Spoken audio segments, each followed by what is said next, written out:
I knew something was wrong with me. And I just couldn't put my finger on it. And I kept going to the doctor and I kept, saying, no, there's something wrong. There's something wrong. They attributed everything to my lack of sleep and that I worked too hard and all of these things. And then they eventually found out that it was thyroid cancer. And I call it my baby cancer because I knew from the very beginning that there is a very small, minute chance that it could be life-threatening. I did know that. But what I didn't realize, I guess at that time, was how life-changing it would be. Hello, everyone. Welcome back to On Purpose. Thank you so much for making a commitment to your growth, your personal development, and transforming your love, your work, and your life by continuing to be a part of this community. And that's exactly what we're building here. We're building a community where you can connect with other like-minded people, where we can start spreading powerful messages all across the world through this incredible online world that we all have access to. And today's guest is someone that I learned about recently, but the way she's using her platform, the way she's using the influence she has, and the messages she's spreading are so aligned with our community. It's absolutely incredible to see what she's doing, and I can't wait for you to learn about her story and her journey, which is nothing short of inspirational. She's an American actress and producer, and she's best known for starring in Battlestar Galactica and Netflix's new series called Another Life. Her name is Katee Sackhoff. Katee, thank you for being here. Thank you so much for having me. I am so excited to be here. I'm so grateful to have you here. Oh, thank you very much. Because I truly believe everything I just shared to introduce you, and I feel like we want the audience today to get to know you and the depths of you, which you've never been asked about before, maybe. And you still use your Instagram profile beautifully to share all these messages. So if any of you don't follow Katee already, go ahead and follow her, because you're just so effortlessly and honestly and through vulnerability, just bringing all of these incredible topics to the fore. So thank you for doing that. Oh, well, thank you so much. Like I said, I'm such a huge fan. I love the community that you are forming. I'm in it. I follow you. I have been for quite a while now. And it's such a safe place for people to be honest and talk about the things that are on their mind and the things that plague them and their worries and their fears. And that is such a powerful thing. And it's just inspiring. So thank you. Well, thank you. I'm so glad you're part of the community. I'm glad I get to meet you. I always love it whenever someone's a part of the community. I love for them to come up and tell me that. Yeah. Because I just want to give them a big hug. And anyway, your energy since you've walked in today has just been so welcoming and so beautiful that I want everyone to experience that through the camera and through their ears. Well, I hope so. I wish they could. If everyone was here, I would just hug you. I was telling you. She actually would. When she walked in, I was politely going to shake Katee's hand, and then like 2 seconds later, we just hugged each other. I do. I feel like it's the quickest way to feel somebody's energy and their warmth and to let them know that it's a safe place. And so I try to give really meaningful, loving hugs. I love that. Now I'm scared what you could read through my hugs. Now I'm like, oh my God. Like, this is about you. This interview is yeah. But no, this is such a wonderful opportunity for me and the audience to get to learn more about you, your story, your background. And we almost wouldn't be having this conversation if you ended up becoming a swimmer. It's true. Right? It's very true. I thought that that's what I was supposed to do. I think so many times when we're little and you find something that you gravitate towards because you're good at it, it's not really necessarily something you enjoy doing. And I think there is a very big difference between where you find your joy and what you're good at. And sometimes there is they're not the same thing, And for me, I was a very good swimmer and I hated it. So when I got hurt, it was like this weird, crazy blessing in disguise where it finally gave me the courage to say to my parents, I don't really want to do this anymore. And it was my path, that was sort of where I saw myself going. And it took me a while to figure out what I wanted to do after that. But my mom was very instrumental in getting me out of the house and getting me to go try new things. And she found this ad in the paper to go be Kirsten Dunst's body double. And she was like, let's just get her out of the house. Like, she's so sad right now. And so I went down and they had said, you're too tall, you're too big to be Kirsten Dunst's body double, but do you want to audition for this part? Do you know how to act? And of course, I was like, absolutely, I know how to act. And I was terrified. And I went home and my mom helped me memorize that. And I booked the job and sort of like never looked back. Yeah. Wow. Yeah. I love that. And I love how it's sometimes something negative that happens to us that actually awakens us to what we're meant to do. Yeah. And we're also different. I was speaking, and because you spoke about swimming, I was speaking at a conference last week and Michael Phelps spoke after me, and he was talking about mental health, he's such a big proponent for now, which is incredible. But, he was talking about how all he wanted to do was swim. And all he knows how to do is swim. And here we have someone, you're saying that, actually I could do that, but I was good at it, but I didn't love it. Like I wasn't passionate about it. I wasn't passionate about it. It didn't give me any joy. I hated going to practice. I really didn't enjoy it. But I didn't grow up in a family where we talked about emotions. And so for me to go home and say to my mom and dad, I don't enjoy this. I don't get joy out of this. I don't think that they would have understood that. I think they would have just been like, but you're good at it. I don't understand.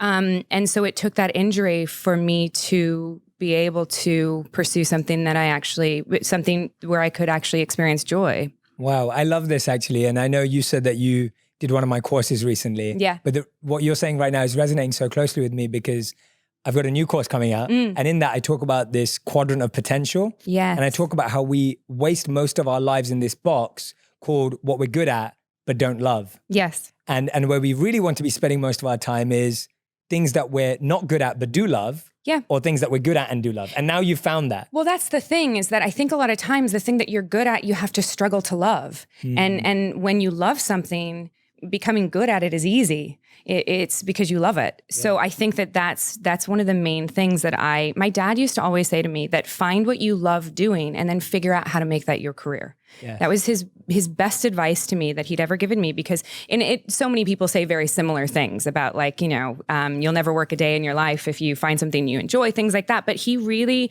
hammered that home for me. And that's, I think, what led me to acting.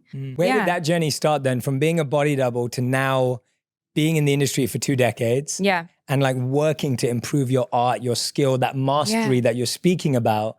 Like obviously acting came upon you and it became a thing, but then how did you go through that process of really developing your skills in your art? I like to say that I'm an overpaid compulsive liar. And I think that acting is all about conveying an emotion and getting someone to believe it. And so for me, I never studied. I learned how to fake it for a very long time, and because that's all I knew how to do.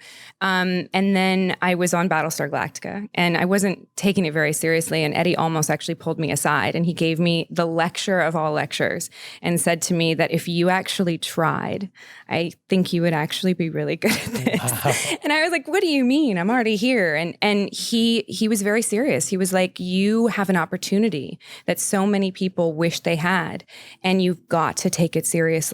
And I wasn't. At that point, I was 21 years old, and I was just having fun. And I realized that you can have fun while still taking responsibility and taking something seriously. But it was a weird road for me. It was very strange. I did fall sort of right into a job, which was great. But I fought a lot against the norm and what people wanted me to be. They saw me as this little blonde girl, and they wanted me to play a very specific role. And I wasn't drawn to those roles. I didn't have the courage to say, no, I don't want to do that. I want to do something else, until Battlestar came up. And it was this role that was this tough, take no prisoners, honest woman who wasn't scared of anything. And it's who I wanted to be. I was not that person, but I was so drawn to her as a role model for myself that I was desperate to play her, and I wouldn't take no for an answer. And I think I auditioned for it like 6 or 7 times, and I just wouldn't go back. Like I just wouldn't quit. I just kept going back. And I don't know how I got it, but by the grace of God, I did.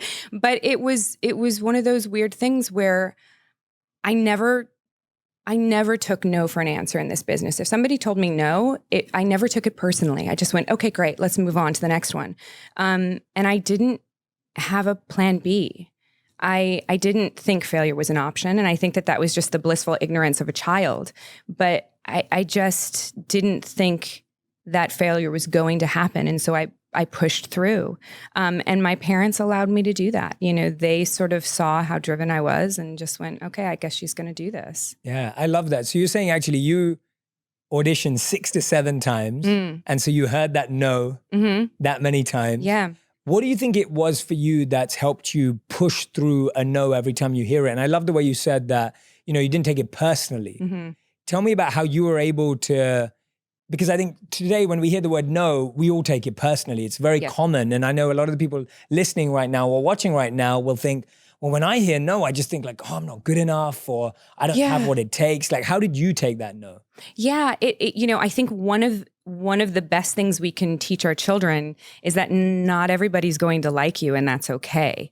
My mom was like, you're not going to be everyone's cup of tea, and that doesn't mean there's something wrong with you. It just means that they're a different person, they're going in a different direction. And so when people told me no, I just it lit this fire inside of me that wanted to keep going. But I didn't take it personally because I've always thought that acting was art and it's subjective. And I can look at a Picasso and not get it. Yes. And so people can have an opinion about me and not get it. And that's okay. It has no bearing on my self-worth and who I am and what I have to give to the industry of acting or life in general, And I think that that is one of the things that my mom and dad instilled in me from a very young age was that who you are is not what you do. And who you are is so much more important than anything else you're ever going to do. My dad said at the end of your life, you don't want to drop the mic and go, oh, that was fun. I lived a great life for myself. He's like, at the end of your life, you question whether you loved greatly, whether people knew that you loved greatly, and that's your contribution. And so it never to live for yourself, but to live for others was a big thing. And when you live for others, you don't take it personally if one person says that, you're not good enough. Yeah, I love that. Your parents sound like incredible people. They're incredible people that have screwed up a lot. I think that you learn from mistakes, and my parents never hid those mistakes. They made mistakes and went, wow, that was a great mistake. Let's sit down and talk about it. And so that's sort of how I attack it with other people. Whereas like I make a ton of mistakes. I made 5 today. But that's the only way you learn. You can learn by watching other people's mistakes, but you can also learn from your own. And I've made some pretty big doozies. What mistakes did you make today? Today, let's see. You said you made 5 today. You don't have to tell me all 5. You don't have to tell me all 5. I drank way too much coffee today. It's a little mistake today, but no. I do. I make little mistakes every day, but it's how we learn. It's how we grow. Yeah. And I loved what you said about failure, that you never accepted failure was possible. And what I'm gaining from that, and I'd love for everyone who's listening and watching right now to recognize this, is failure is when you stop trying. Of course. Right? Yeah. And so like you kept going, that's why you didn't accept failure. Whereas what we do is we take that event as failure. Yeah. When actually failure is when you stop trying. So the fact that you kept pushing meant you were saying, hey, I'm not going to fail. Of course. And whereas when you take that no as a failure, and lots of us do, we take that no as equivalent to failure. Yeah. And that feels a lot harder to take. So I love that point you mentioned. Well, we don't really know what our destiny is and what our journey is until the end of our life. That is the perspective that hindsight gives you, but you don't know what it is until the end. So you can't possibly know if you failed until you're at the end. Yeah. So why should we say, oh gosh, this didn't go the way that I wanted, so I failed? Yes. It didn't go the way you wanted, so something else is going to happen. Absolutely. It doesn't mean you failed. It just means this one thing didn't go the way you wanted. Yeah. But it'll become very evident as you go along why it didn't work the way you wanted it. Totally. Yeah. Absolutely. I'm so aligned with you. I actually don't know anything in my life that's happened the way I wanted. Yeah, right? Like, I couldn't think of one thing that's happened in my life the way I wanted it to. And so I've often said to people, I'm like, you'll get to where you want in life, just not in the way you imagined it. Yeah. And the journey is just so different from what you imagined. So Yes. just become detached from how you want that journey to look, because it's going to surprise you or delight you. It will confuse you. And I feel that you have to be open to that path. Yes. And that's what gets us. Well, and that's what adults try and tell us when we're children, right? They try to tell you, this is such a small part of your life. Like it doesn't matter. And when you're young, you don't believe that. You know, it's only as you get older, you start to realize that nothing happens the way you want it to happen. And that is the beauty of life. Like we are in control of our own destiny, and we are a series of our choices, but the choices you make, you are also on a ride, and you don't know where you're going to be tomorrow. And it's sort of like a choose your own adventure story. You have the choice to go right, but the story's going to keep going, and then you're going to have to choose again. And so you have no idea what's going to happen. So failure isn't an option, because I don't believe failure exists. Yeah. I love that. So powerful, incredibly powerful, amazing. You've already, in the few minutes we've been speaking, you've already dropped so many great messages and lessons for our audience. It's amazing. I wanted to talk about this because I believe it must have been one of the most challenging things to go through. And at 27, you went through thyroid cancer. Yeah, I right? did. Which is, just, I can't fathom how tough that is and how much it affects so much of you. Mm-hmm. Walk us through that experience of finding out and how that started to affect, because you'd already had Battlestar Galactica, you'd already had that breakthrough, etc. Tell me about how that affected everything from your mind, your body, your career, and how you started to push through. When I got thyroid cancer, I knew something was wrong with me. And I just couldn't put my finger on it. And I kept going to the doctor, and I kept, saying, no, there's something wrong. There's something wrong. They attributed everything to my lack of sleep and that I worked too hard and all of these things. And then they eventually found out that it was thyroid cancer. And I call it my baby cancer, because I knew from the very beginning that there is a very small, minute chance that it could be life-threatening. I did know that. But what I didn't realize, I guess at that time, was how life-changing it would be. It was the first time in my life where I felt completely out of control. I was scared. I was depressed. I was terrified, actually, because it felt, I was all of a sudden reminded of how fragile life was. And so I went through this time, and I had this deal with my boyfriend at the time, my ex, who's still a very good friend of mine, that I gave myself 10 minutes a day to feel very, very sorry for myself, and to cry and to scream and to yell and do whatever I wanted to do. And then I wouldn't do it again for the rest of the day. And that became a very, very important thing, because I think that we can feel sorry for ourselves sometimes, and we lose perspective in that sorrow of how lucky we still are with the thing that is considered our shit, excuse me. But what I did was I realized like how lucky I was in that moment. And so we came up with this thing called the 3 things. And my 3 things is that in any situation in your life where you find yourself angry or frustrated or sad or anything, come up with 3 ways, little ways, they don't need to be massive, 3 things that could make this situation much worse. And it can be if you're in traffic and you're going to be late for a meeting, and it feels like the worst thing that could be happening at this moment in your life, come up with 3 things that can make it worse. You could have a flat tire right now. It could be raining. And you could have a migraine headache. 3 things, 3 little things that could make this one moment so much worse. And all of a sudden you feel lucky and blessed that it's only that you're sitting in traffic. And you can do that with so many big things in your life, so many little things. But I find that if you sit back, it gives you perspective. And I learned that because I call it my baby cancer, because I reminded myself constantly that it could be so much worse.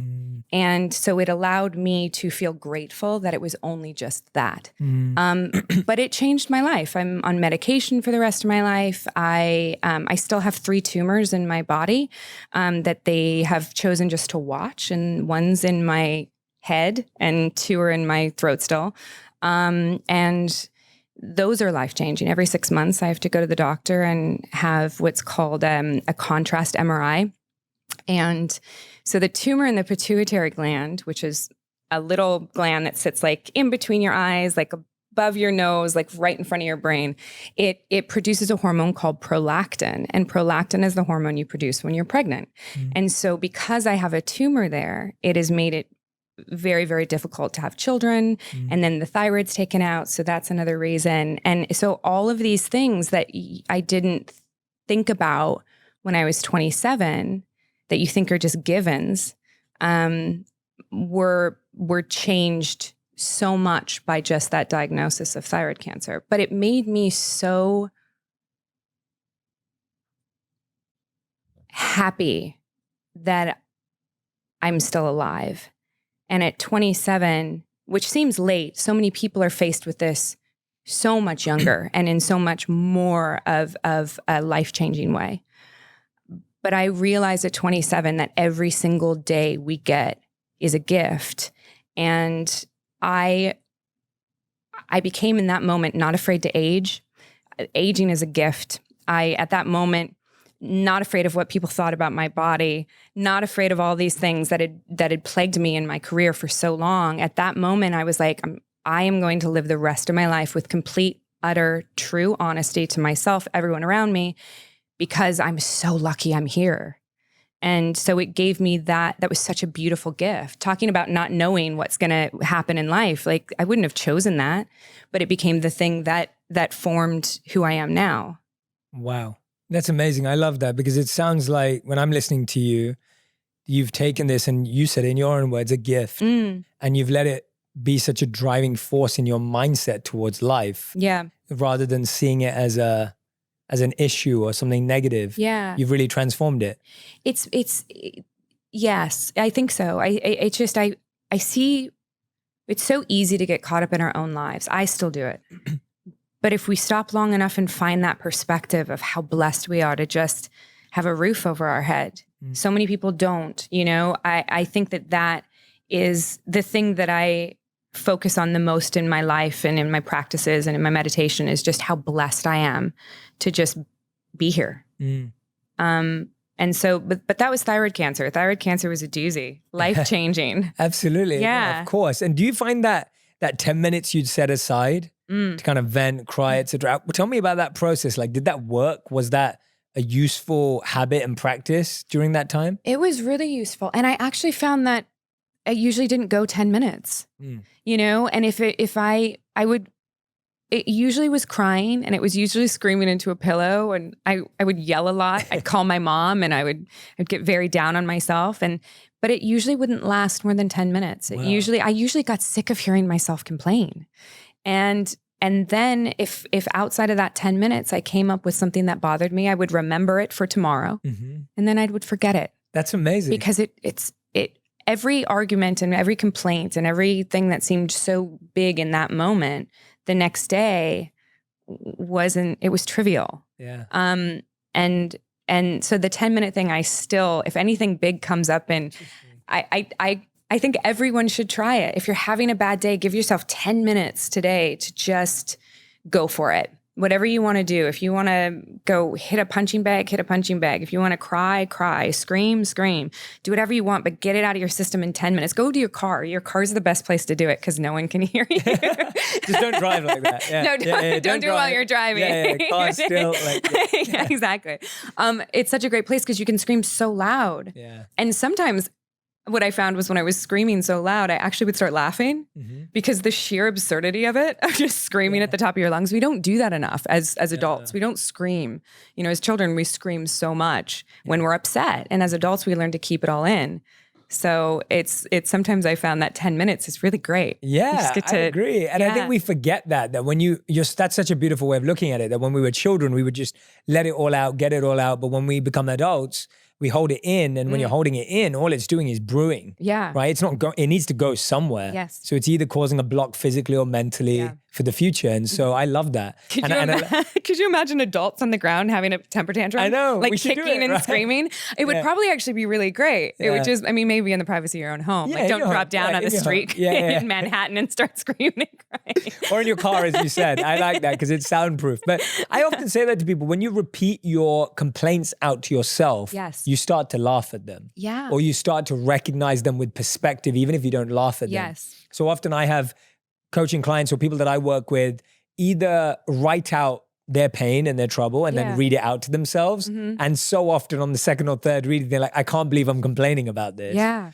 Or I have people record it on a voice note and play it to themselves. Yeah. And then you hear it as if someone else is saying it. Yeah. And you know, whenever we hear other people's challenges, they sound bad, but ours always sound so much worse. They do. But when you hear your own from the perspective of someone else sharing them with you, again, they get put into perspective and you're like, oh, actually, it's, you know, I know what we can do about this, you know, and you start approaching it as an observer. Yeah. As opposed to feeling like you're the victim. Well, it's a great thing to do for body image too. Go on. And I learned this. Body image for me has always been very hard. You know, I was told from the moment I came to California to be an actress that I was too big.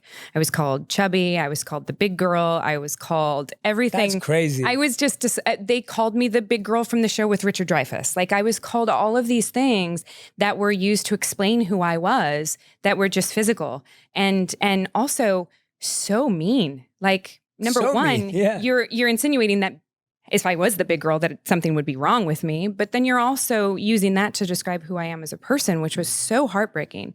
And so I had a therapist one time say to me that the next time you're going to say, God, I'm ugly, or God, I'm fat, or God, whatever it is, to actually do it in the mirror. And so I started doing this many years ago, where if I had a day where I was like, God, you know, my ass looks terrible, I would say it in the mirror, and you laugh because you realize you would never say that to your worst enemy's face. Why are you saying it to yourself? Yeah. You know, you are the one person you have to spend the rest of your life with. Why are you being so cruel? And so that to me was so important. So even now when I'm like, have a, you know, anything that I want to say negative about myself, I walk to a mirror and I say it to my face.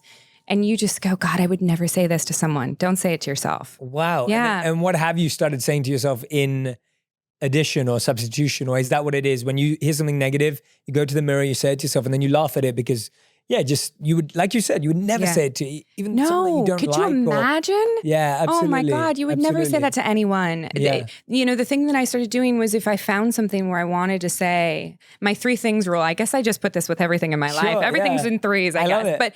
But it's point out something you love about yourself. Point out 3 things that you love about yourself. Like it could be as simple as like, you know, oh, I love my cheekbone, or I love, you know, I have great hands, or whatever they are. Just give yourself a compliment, you know, like we can always find something in ourselves that we appreciate. Absolutely. I always say to people, I'm like, you would never say that to your younger brother or younger sister. No. Like you would never go up to them. You would never go up to anyone in your family or anyone you know and say that. And if they said that about themselves, you'd say, no, that's not true. Like, of course. You need to work on this, or maybe we should try this. But you wouldn't say, yeah, sure, that's exactly what you are. No. Because again, like what you said earlier, that doesn't define who that person is. No. And it's something that's always in flux. And you said also thyroid cancer changed your relationship with food. It did. Right? In a big way. It did very much so. So I used to binge eat as a young adult constantly. It was one of those things that I think the industry brought it out in me. I also think I probably had a bit of this when I was a child,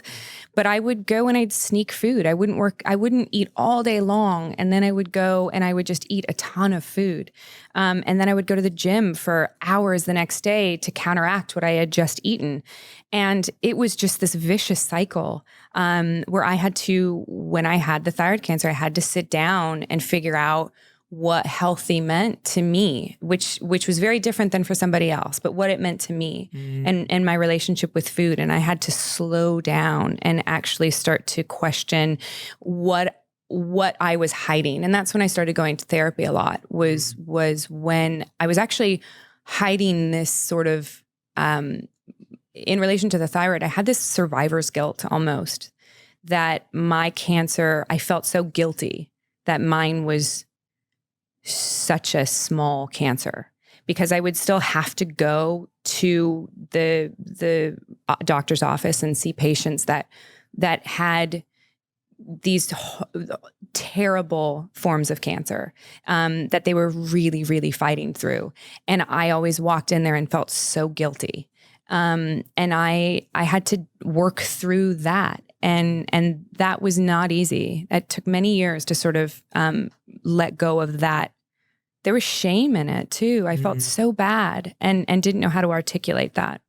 Tell us about that process of giving up guilt and shame, because I think in so many different ways we all experience that. It may not be in the same way as you did, Right. but I think guilt and shame are those types of feelings that actually never get let out. It's the ones we hold on to the most. Well, because we think they're ugly. Totally, exactly. They're just the hardest to explain to someone. Yeah. And express to someone and expect empathy back.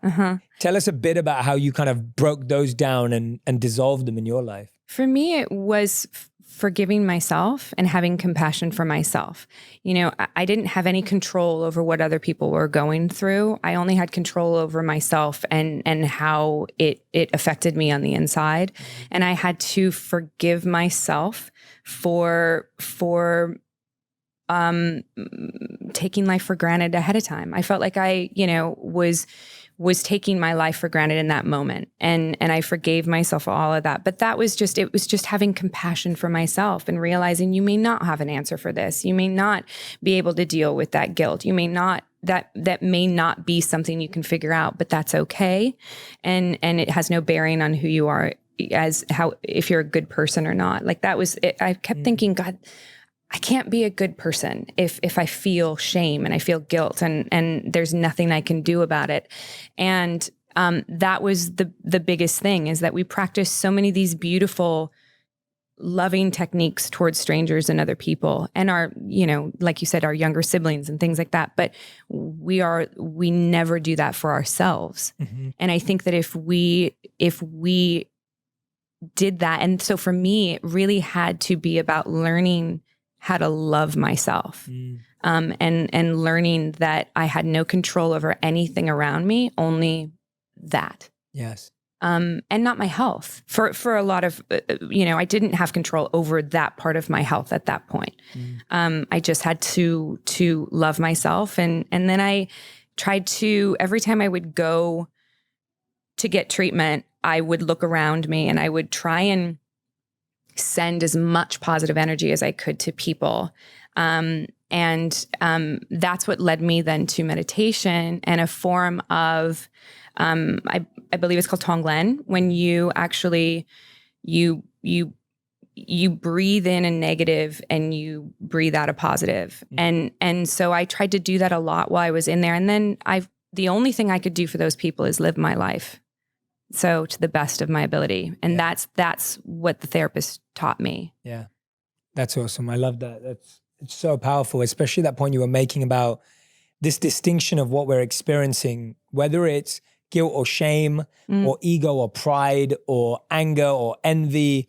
I always tell people it's like wearing a bad outfit. Yeah. Like we're just putting on all these layers, but we're not that layer. Like just like we're not our clothes, we're not our envy, we're not our guilt, we're not our shame. And as soon as you realize it's not you and you can actually take it off and put it away, right? You start recognizing that actually it's just about taking off these layers.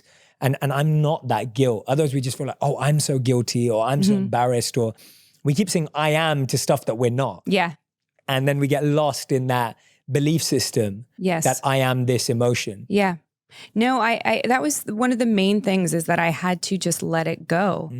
And I had to write down a lot of the things that I felt guilty about and I felt shame about. And in order to sort of let it go and realize that it didn't define me. Yeah. And then I became more honest about it as well. And I started talking more about if I make a mistake and I realize it, I will immediately try and say, oh my God, what did I just do? And I find that people are much more receptive to the mistakes that you make if you identify that, oh crap, I just did that. Absolutely. Yeah. And I love how that brings us to one of these things that I absolutely love about you, is how you're so vulnerable and open on social media. And you're just able to share who you truly are through your page. You're able to share all the medical challenges that you have, physical challenges that you have, just reality too, not even a challenge, just as it is.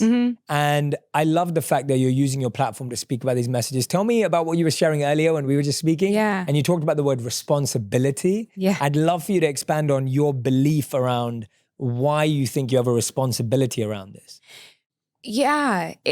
When I was on the show here in New York, I was on a show with Richard Dreyfuss and I was 20 years old and I had pink hair and people recognized me everywhere I went just because of this pink hair. And it was right after 9/11 and this woman, I was eating with my family and this woman got very angry at me because I didn't have a pen to give her an autograph. And it was a very weird, surreal moment for me. But what she said to me as she was leaving was she said that you have a responsibility. You gave up your right to privacy because you chose this. And that to me at the time felt like, how dare you say that to me? Of course I have a right to privacy. Everybody does. But it stuck with me for so many years because she was right. I chose this. I chose this life. There have been moments in my career where I sensed a shift, where I could tell that I was becoming more recognizable, and I kept going. So I could have stopped, but I didn't, And so therefore, because of the platform I have, I do have a responsibility for the things that I put out there into the world, because it has the ability to reach so many people. Mm-hmm. And that to me, I take very seriously. Life to me is all about connection, and what a great opportunity I have to connect with all of these people that may have followed me because they watched a show that I did, but we can connect on something that is so much more important. And I want them to know who I am and to see me at my worst. I don't want them to have to sift through my highlight reel of my life. I want them to see the days where I don't have makeup on, or the days that I have a headache, or the days where I feel insecure about myself, or the days where I'm depressed, or I'm sad, or I'm healing from a broken heart, or I want them to see those things, because it gives them a voice by me using my voice, because so many people feel like they don't matter, or they don't belong to a community. And so I have a career because of these people. And so if they want to be a part of my life, and if they want to learn from my mistakes, by God, I'm going to give them that, because I don't know. There's something very spiritual to me that when I connect with someone on something that's so much deeper and so much more important than everything else. These people come to me, they send me direct messages about so many things that we're all struggling with. And for some reason, they have felt comfortable to express this with me. And that is an honor, that somebody would let me see a piece of them that they're scared to show other people. And so I want them to see that part of me. Tell me about some of the examples that you've seen of messages you think are most important for you to share right now. Yeah. You mentioned a few there, but tell us about some of the bigger themes, and also just about some of the things people open up to you about, and what your responses are, and how you've been kind of nurturing that community too. The thing that most people come to me about is so many women are struggling with body image. Right. So many women are struggling with that. They're struggling with self-love. They are struggling with mental health. And I'm not an expert on these things. All I have is the experiences that I have gone through in my life. And then I also have the ability to potentially go seek more answers for them, because I have the ability to find these people and they're at my fingertips. But that body image thing that's one that, because I've played these characters that are synonymous with strength and self-love, and sort of like, people think that is me. Which it is. It is. Yeah. But I learned how to be me by playing these women. Wow. I was not the girl that said whatever she wanted when I was 21 years old. Wow. I learned how to do that by these women and these words that were given to me by people that were so much more evolved than me at the time, and still are. But that's who they were for me. And so that's these characters. I don't know. So people come to me with that. That is one that just destroys me.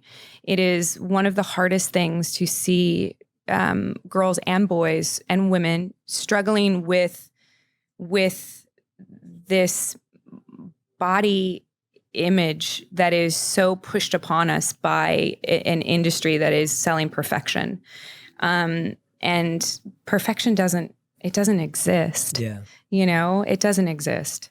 Or it doesn't exist the way we think of it. No. Yeah. And there's no one like you in the world. Totally. Like that already is so special. 100%. You know, I said this to someone that reached out to me the other day. There is nobody like you in the world. You are the only person out there that is you. And she said, well, what if you're a twin? And I was like, still, your DNA is changing every single second. Yes. Like even if you're an identical twin, your DNA is, your cells are different because they're constantly shifting. So there's nobody like you. Like that is the most special gift that you could possibly be given, that you're a one of a kind. So there's no body that's perfect. There's no body that's better than yours. There is just the one that you have. And that's important. And I say that because I still struggle with that. These are things that I say to myself every day. So when I say them to myself, I then go say them to them. Because it seems I'm inspired to do so at that moment, you know? Yes, absolutely. And I think we all are in charge of what we believe we're aspiring for. Yeah. Like we have a responsibility to ourselves for what we're holding up as perfection. Right. Like, what is that picture? We're deciding that. Yeah. And whether you've consciously built that or it's been unconsciously built by your background, experience, parenting, education, whatever you've been exposed to, it's so important that we reconstruct that for ourselves. Because I find like that picture, if that's not removed and if that's not deconstructed and reconstructed and redefined based on what you really value and believe in, then you're still not going to have another version, because we all need something to aspire for. We all do. Yeah. And that usually should just be a more aligned version of ourselves. Right.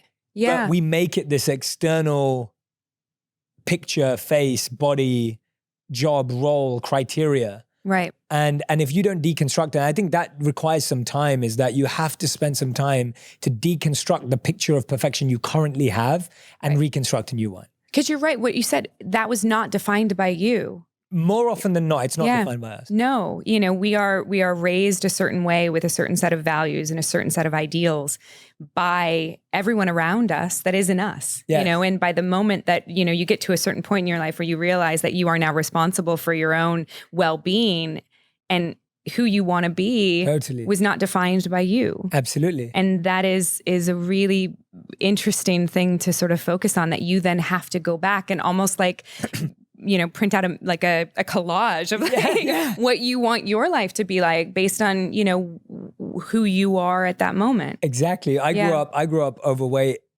when I was younger, and to my Indian family, that was considered healthy. Right.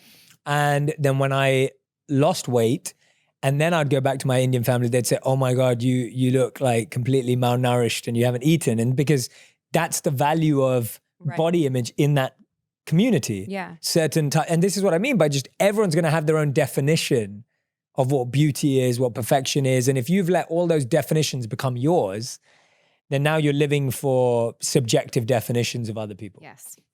So no, I think that's such a valuable point that you've raised. And I'm so glad that you're not only using your platform, but we were speaking a bit about earlier, and please share whatever you can, just how you really believe it's your responsibility to shift the way things are done, even in the industry, which gets me really excited, because I just feel like powerful, influential, like, you know, you're one of the most 5 iconic people in the whole sci-fi space, which is so exciting and cool. And I'm just like, when you see icons shifting the way they do things that have been done the same way for decades, that's when I believe things start to shift. Right. It's like when a CEO says, "I'm now sleeping 8 hours a day," right? Like that makes a shift. And how simple that is. It's such a statement. It's such a simple thing. Like we're like, oh, what? Like, oh, right. Oh, yeah. I mean, but, okay. but we're hoping that people do things and say things like that because then their teams do.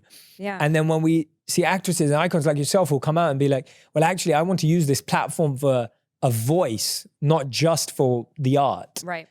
And tell me about how you've been using that in some of your activism work that you've been doing. Well, I realized that I couldn't change the industry. The thing that I had control over was that I could add to it. And so, you know, like For Another Life, we're, you know, having a premiere party. Of course, everyone knows what a premiere party is, but why not add a philanthropic arm to it? Why not give back at the same time? Because we know they're going to want to do this. So why not just add something to it that makes a difference? And so that's sort of what I've been trying to do, is that just not change, add to, and shift. And so that's sort of, I think that we do have a responsibility to sort of like just change ourselves, and then others will change with us. Yeah, I think that's such a brilliant, for everyone who's listening and watching, there are so many gems in this conversation right now coming from Katee. They're incredible. And this one's really powerful, that I think we waste a lot of energy trying to change stuff, right, and don't realize that we can just add another layer. So often people would say to me like, Jay, don't you want to change the education system?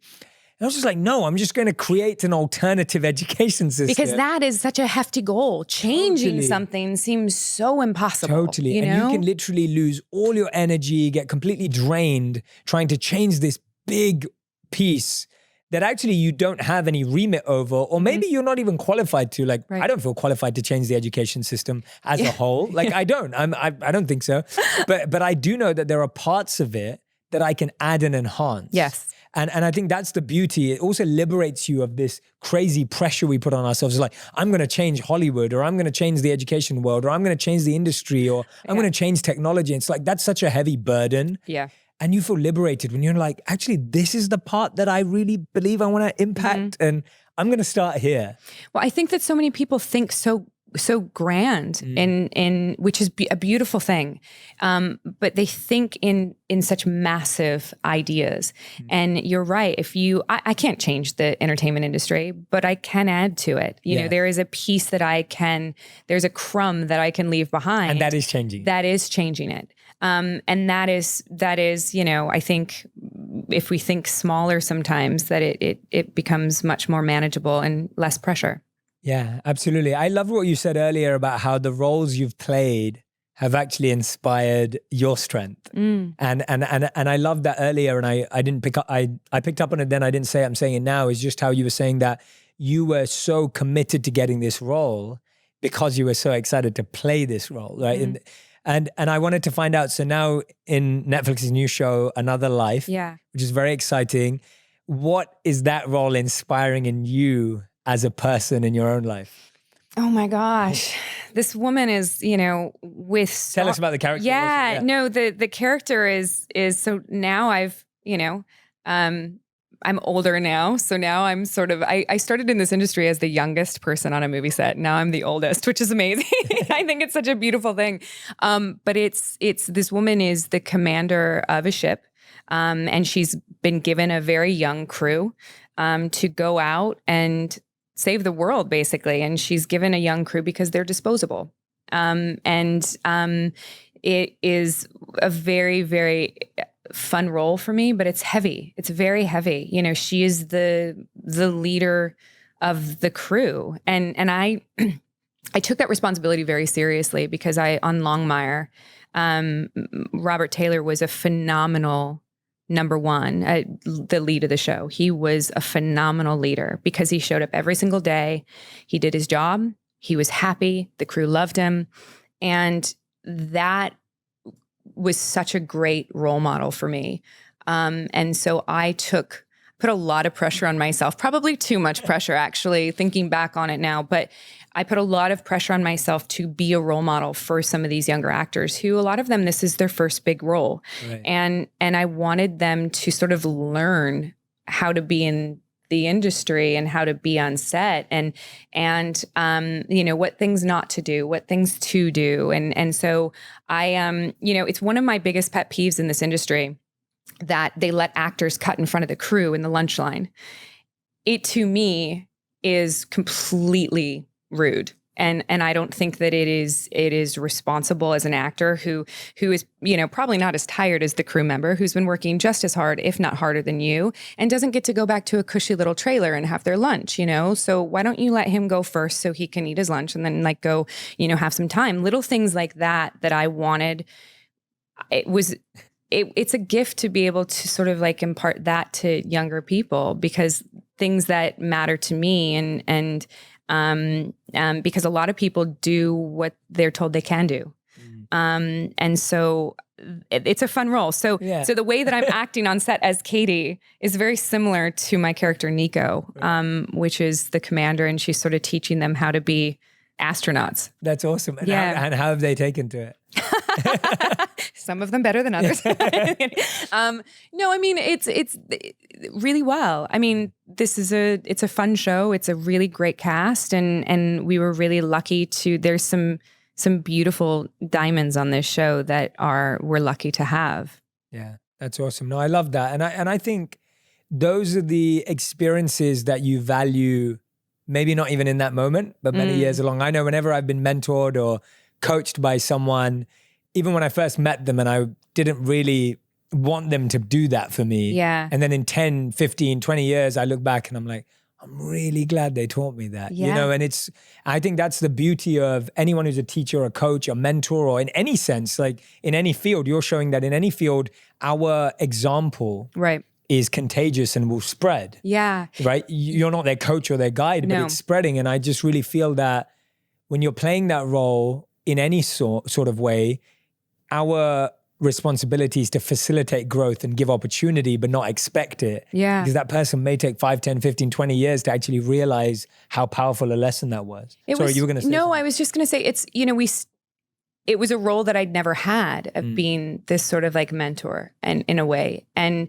I didn't do it right in every way. Yeah. And, I had, my boyfriend looked at me at one point and he said, you need to understand that sometimes when you're listening to someone and you then impart wisdom on them based on an experience that you had very similar, what you're saying to them is that I did it, I was fine, you're fine. And you're not validating how they feel in this moment. And he said, you need to stop doing that. And it was good advice. It was great advice, but it was really hard. I got sort of frustrated. I walked away for 5 minutes. I was like, is this going to be a fight? This is going to be a fight. And I walked away for like 5 minutes and then came back and I was like, you are so right. Yeah. Thank you so much for telling me that, because I did that part of this very wrong. Yeah. And God forbid that, I've made someone feel like what they're experiencing and feeling isn't valid, or that it's not important because I did it. That was a good lesson. That was a very good lesson for me to learn. Not to hear, but to learn. Yeah, awesome. Lessons are never fun to hear. No, exactly. But to learn. Yeah. I love that. That's awesome. Well, Katee, this has been such a fun conversation for me. I feel like everyone who's listening and watching, genuinely, if you've been listening attentively like I've learned so much from you today. I feel like I talk too much. No, not at all. Not at all. Keep talking. Remember when you said that I had made mistakes? I drank too much coffee? No. See, this is what happens. No, you didn't talk too much. This is amazing. Like the amount of principles and amount of practices that you've given us, I think are going to be so valuable for everyone listening. So was there anything that I didn't ask you that you wish I did? Because this is what this opportunity is for. If there's anything that you're like, Jay, I really want to address this or talk about this, please, this is free, no quick fire round anymore. Like I want to give you that opportunity. Is there anything that we didn't touch on that you really want to share? We didn't, the one thing we didn't touch on is that I'm starting a YouTube channel. Yes, let's talk about that. Yeah, let's talk about that, please. For me, Instagram, I do find that there's so much there and so much of sifting through to find the content that touches on a deeper level. And I wanted to reach more of the fans that are reaching out to me, but on like a longer platform. Instagram seemed a little, it didn't seem intimate enough for me. Right. And it didn't seem like the right place to talk about some of the things that I want to talk about with people and show what motivates me, what inspires me, what scares me, and do it in a fun way. And so that is new for me. I'm really excited for people to see more of that aspect of my life and sort of go along that journey with me. And what kind of format can we expect? Is it like following you around? Is it insights? Is it any sci-fi twist in there? Like where's that? There might be. We're going to break it down into seasons actually. Okay. So we can actually do different seasons with different themes and talk about even more different things. But for the most part, it's sort of like I wanted it to be the anti-Hollywood, and I wanted it to be wellness and lifestyle and what motivates me and, what I said, what scares me and things that move me, and wrapped up in a fun little box. It's stress relieving techniques, which, but under the guise of baby goat yoga, but like things like that are fun to watch, because I think that sometimes when something is fun to watch and it's palatable, it's much easier to change somebody's perception of something. Absolutely. The name of the company is actually Blood, Sweat, and Coffee. That's the name of the channel. It's sort Amazing. of a metaphor Blood, for everything. Go subscribe. We end every interview with a final 5, which is a rapid fire, quick fire round. Okay. So this is where you can't talk too much. You're not allowed. I may digress at points or go off on a tangent. I'll be as fast as I can. I promise I won't talk too much. So the number one question is, what's your dream role? Or what would have been your dream role? Past, present, anything. It could be anything. I always say my dream role is the one I have right now. Love it. Amazing. Beautiful answer. Question 2. What's the one thing you never leave your house without? Oh my God. I don't know if there's anything. It's usually poop bags. Oh. I know that sounds bad. I always have a doggy poop bag in my pocket. Nice. Okay. Whether I mean to or not. Awesome. Number 3. If you had to describe your new show in one word or one sentence, what would it be? It's a wild ride. It's very fast. Okay. Awesome. What's one practice that you have on a daily basis that you don't think people know about that you'd want them to know about? A daily habit, a daily practice, meditation? I meditate every day. And then I talk about, I have a gratitude list, which is becoming very mainstream, which I love. And then I pick one thing that day that I need to work on. Nice. I love that. Number 5, if you could have dinner with one person, dead or alive, who would it be? My grandmother. I really miss her strawberry rhubarb pie. Oh. And no one wrote it down. She was a really great woman. No one wrote it down. It was just all in her head. Yeah. Yeah. Wow. Thank you. Katee, thank you so much for doing this. Oh, thank you. I'm so grateful to have you on. Honestly, you shared some amazing insights today, and I can't wait for everyone to hear this episode. Thank you for having me. No, I feel like this is the first time anyone's ever asked me any of these questions. I love that. Thank you. Please go follow Katee on Instagram too, though, because I do feel like for anyone who doesn't know you already, they can find out so much about you, which I think will be such an incredible way. And of course, go and check out Another Life on Netflix as well, releasing. Oh, Netflix won't let me tell anyone. Okay, fine. So all right. they do things very different over there. Look out for Another Life on Netflix this summer. Katee, you're amazing. Thank you so much. I absolutely love meeting you today as well. It was lovely. And I hope we're going to stay in touch. I can't wait to take more of your courses. Yeah, absolutely. I love them. I can't wait to learn more from you too. I'm going to be a subscriber for the YouTube channel for sure. So okay. We'll do more for the YouTube channel when it comes out too. It'll be a really good time. It'll be really absolutely. Fun. Thank you so much, Katee. Make sure you go check her out. Thank you so much for listening and watching today to On Purpose. Remember, there were so many great insights from Katee in this episode. Go ahead, share them on Instagram, Facebook, YouTube, Twitter. Tag both of us in there. We would love to see what you took away, what you learned. And as always, I'll be sharing and posting some of the best ones that I do see. Thank you again for being a part of this community. We're so grateful to you, so grateful to Katee for today. And keep tuned in. There is so much more to come. Thank you. Thank you. Amazing. If you want even more videos just like this one, make sure you subscribe and click on the boxes over here. I'm also excited to let you know that you can now get my book, Think Like a Monk, from thinklikeamonkbook.com. Check below in the description to make sure you order today.